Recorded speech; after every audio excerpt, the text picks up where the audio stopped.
Hey, Crystal Maiden here, and now we're going into Modern Crisis City. You know, I don't really see the point of having tutorials like this because, I mean, sure, it tells you how to do it, but it's not like you're actually doing it. Like, it's not like in Unleashed Wii. See, this is really cheap. You boost straight ahead into a pit because you're on a long stretch of land. So of course you're gonna boost. It takes your Sonic instincts to trace you. This is mostly a 3D platforming level that's about homing attacking to get faster through the level. And that makes sense because it's a good representation of 06's level design, which, from what little I experienced of the Kingdom Valley PC Remake demo, was homing attack the game. Of course, at this point, I've also played through, like, at this point in the commentary, the rest of the 06 levels for Sonic with Generations. You'll see what I mean by that later. And, you know, it's not entirely about the homing attack. But, yeah. This is a pretty accurate representation of the 06 level, but it's also incredibly different level design. Like, it has completely different gimmicks to it. Like, it's all about the stomp, which wasn't in 06. It doesn't really care about representing it, which is good because 06 was a terrible game. Like, it's just sort of like a, like, I hated that section, but, like, it's just sort of like a generic fire level. Like, its main gimmick is the 2D section, you stomp on lava rocks, and you keep doing that, and sometimes they spring you up like a trampoline.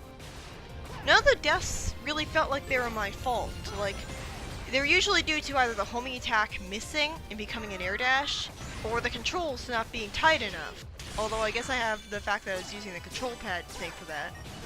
Now, if the Xbox 360 controller's analog stick didn't feel so stiff and hard to use, that rather than, like I recently used a GameCube controller's analog stick, and it feels so much better. Like, I wish there was a version of the Xbox 360 Windows controller that functioned exactly like one, was just as good, just as compatible, but had the GameCube controller's analog stick as the only difference. That would have been perfect. Like in Sonic Unleashed, while using a boost on a dash pad, Sonic goes into ball form conveniently. In the 3DS version, he spins simply from touching dash pads regardless of his initial speed, and can defeat enemies during the roll. But yeah, this is the main gimmick of this level. You stomp onto these platforms, and there you go. This isn't really about 2D. Like it's sad, because even though 06 was a fully 3D game, the Dreamcast era was full of fully 3D games too, and yet they have more 2D than this. It feels very misaimed. Honestly, I think this is a good level. Like, I enjoy it. Like, this is definitely a step up in difficulty. Never let it be said that Generations has no challenge. And none of the deaths really felt like they were my fault, it was more the fault of the controls messing up. But I do appreciate this level. It has a violin theme to it, which is more closer to the 06 version of the song. The main problem with 06's soundtrack was that it took too long to get to the good part of songs. Like with Crisis City, and with White Acropolis Act 2, and with His World. It generally repeats the same melodies over and over and over. I have no idea how to get to that red ring, by the way. But it just takes so long to get to the really good part. There's too much build-up to the point where it gets boring. That combined with the fact that while the 06 soundtrack suits the atmosphere, it suits the levels, I don't exactly find it amazing. There's plenty of good songs, but see, that's a perfect example of how Generations doesn't actually have crushing. I should have gotten Crush there, but I didn't. And I'm not complaining. But yeah, this is a pretty good level. There isn't really that much 3D boosting though, but I can forgive it because it's representing 06. I was boosting there, I shouldn't have gotten hit by that. Like, see how I knocked that away? This is a quick stepping section, which means it's exciting. I was boosting, I shouldn't have gotten hit by that car, I should have just boosted through it and destroyed it. And of course, if the homing attack misses, because somehow it can do that, you can send all the way back to the 2D section. But yeah, I'm not petty enough to hate this level just because it has challenge to it. It's the most challenging level in the game. Like, I'll give it away right now, Planet Wisp is not challenging. Like, it's not overly difficult. That's not really its problem. If your classic Sonic, Blaze gets made a fool of here by mistaking him for modern Sonic. But she's very in character of your modern Sonic. As much as I dislike relying on others, I'm grateful for your aid. The creature was beyond my skills. Again, I don't buy that she would just stand around and do nothing. I wish I hadn't needed your help, Sonic, but thank you. By the way, you seem to look less spiky. See? She's smarter than that. She knew about electromagnetic and plasma stuff in Rush Adventure. You know, she's done some really smart things in that game, and yet here she is just so stupid. I kept talking to her because I hear from people that she references being in Crisis City before, but she didn't. At least not for me anyways. So I don't know why people say that they made that continuity error. Like, I'd like to believe that Crisis City exists here because the Time Eater pulled from a different dimension where Crisis City did indeed happen. Like, I guess it was a version of Solaris that didn't have Mephiles fused with Iblis to destroy all time and space, and so Sonic's dimension wasn't affected by it. Like, there's no reason that the Time Eater can't pull from different dimensions, and that's the explanation for Crisis City being here. Sonic Rivals 2 had a very similar level to Crisis City, like a fire city. So I don't know why Crisis City can't just be that, except called Crisis City and given the music of it for the sake of a reference to one of the previous main Sonic games. This level is pretty annoying. I mean, it has fast parts and good platforming. Like, I love the satisfying feeling of the balloons. But its enemies are annoying. Like, you've got the rocket shooting pink robots from that Don't Get Hit mission in Eggman Land for the Wii. Why did they decide to reference that? Like, you're going to see in Rooftop Run that they have an interesting choice of inspiration for it. The 3DS version marked the first time Sonic could get boost energy from both rings and enemy power on a handheld. Wonder why it took that long. These platforms tend to fall way too fast, and it's kind of hard not to get hit by those things, those pendulums that swing from the background, because it's hard to tell that they're pendulums from the camera angle that they are, where they're in the background. Like, I like this is cool, but then you go into what's basically the night stage version of Rooftop Run. Why did they decide to reference a werehog level? Nobody liked those. And because of your gimped jump, it's kind of hard to jump over these Donkey Kong-esque barrels that really shouldn't be in a Sonic game. Rooftop Run in general is a lot more about the platforming. And I don't really see how that properly... Yeah, it's kind of hard to do the spin dash jump as classic Sonic. Like, it was easy to do in the Genesis games. But in this game, I think it's because you accelerate from 0 to 1,000,000 so fast that it's kind of impossible to jump in time to make the spin dash jump useful. Because you just sort of burst ahead and then you fall, like, you fall into the lower route rather than jumping ahead. So what's the point? You got the red launcher things from Sonic 2 there. Like, I like how Rooftop Run added balloons, because those balloons weren't in the original Rooftop Run. So it's good that they're there because they add some nice color to a generally kind of bland looking level. A lot of people like the music of Rooftop Run because it's all happy and stuff. And like, I like how the modern version of it has like a piano lead up and then it bursts into the song with the violins.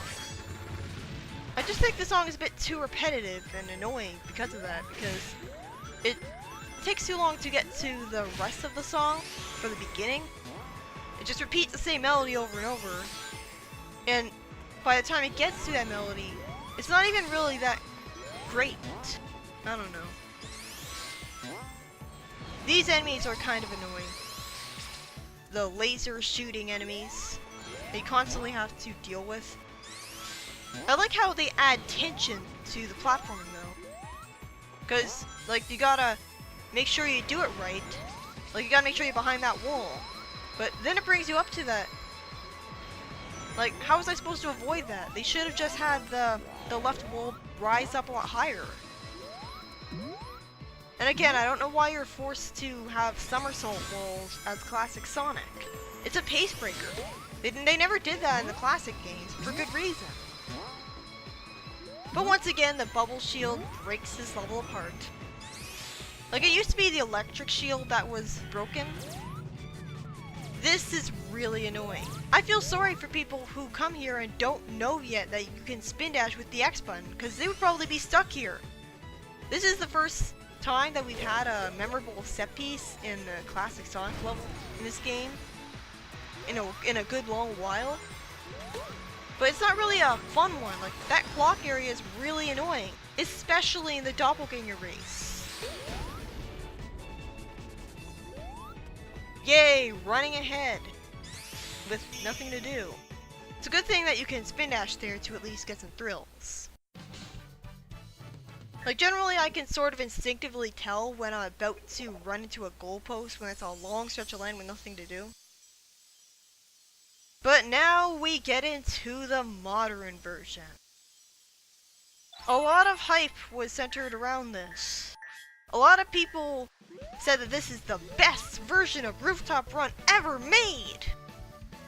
The problem is that it completely misses the point of why Unleashed was so good in the first place. The big appeal of Unleashed was that it's the game that best took advantage of the boost.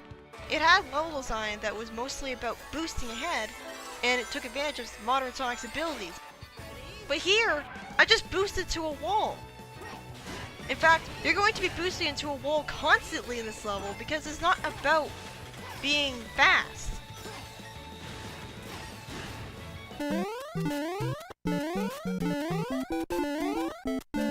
It's not about properly taking advantage of modern Sonic's unique ability. It's more about slow 3D platforming, and there's no proper transition. Like, I'd be fine if there were speed sections that were exciting and about drifting, and then there were platforming sections, and there was a proper, long enough transition between the two. Instead, the game just decides to randomly thrust you into platforming sections, and it's just awkward because you constantly end up boosting into walls. I don't know why I got hit there. There's just nothing fun or exciting at all about this level. I don't know why those pendulums are there. Those pendulums are from the Chun-Nan Wii version of a Werehog level in Sonic Unleashed. I don't know why they decided to take inspiration so much from the Wii version of Unleashed that nobody liked except people who appreciated it. Because again, I don't think that graphics are the most important thing in a game. The Wii version trimmed the fat out of a bloated game, and it generally had less cheap level design. I mean, the boost gameplay was kind of weird, but the boost gameplay being that way helps make the levels feel a lot less bland. Because you play them with the generations physics and boosts, and they actually do feel bland. This is the closest we have to an exciting part of the level. Like look at this. This is fantastic. This is a spectacle to behold, and then they throw you into slow platforming in 2D. Why is there so much 2D and slow platforming? This completely misses the point of why Unleashed was fun in the first place. This is the Sonic Adventure 2 to Unleashed. Because in Sonic Adventure 2, they completely missed why SA1's level design was so replayable. The spin dash jumping. SA2's level design didn't allow for that, which sucked a lot of the fun out of it. Meanwhile, Generations doesn't have nearly as much extended boost sections. Why do we have boosting into a block to make it go forward in Rooftop Run? That was a gimmick exclusive to Sonic Colors. Like, this is fun, this is exciting. And then we go into the Wii version of Rooftop Run, where you have shadow walls that you're going to take forever to react to, and you have to quick step away from them. Interesting choice of inspiration there. Look, this is fun, but instead of boosting ahead into a long quick stepping section where you avoid the lasers from flying robots, instead they just do this. They just boost you into a wall and then you have to awkwardly jump upstairs again. Like, this is fun. Like, you soar over the area and homie attack a bunch of balloons. And this is good. Like, lots of quick stepping. Although I don't like it when they make multiple different horizontal rows of those laser shooting robots. Because it kind of makes it more difficult to actually dodge the lasers. Because there's a depth perception issue, and later you get the airship that shoots a blue laser at you, and I could have sworn that it didn't hit me, but it did. Its hitbox is larger than you expect. Honestly, the Unleashed Project's version of Rooftop Run beats the shit out of this one. This was so disappointing. I don't know why they can't just, like, Unleashed HD was the pinnacle of boost gameplay level design, and people just hate it because it's not platformy enough, really? Like, the boost gameplay is not necessarily meant for platforming. They had something really special with Unleashed. Thanks, Sonic. You know, I got a hunch someone or something is controlling that monster. They actually portray Vector right here. Thanks, Sonic. You know, I got And he a says hunch the same someone or thing depending on something which is Sonic you controlling are, that monster. rather than looking like an idiot. Although it's kind of weird how he doesn't even react to the fact that he's looking at a different Sonic. Like, he just says the same thing. But at least it's more subtle than outright making it obvious that he mistakes him for him.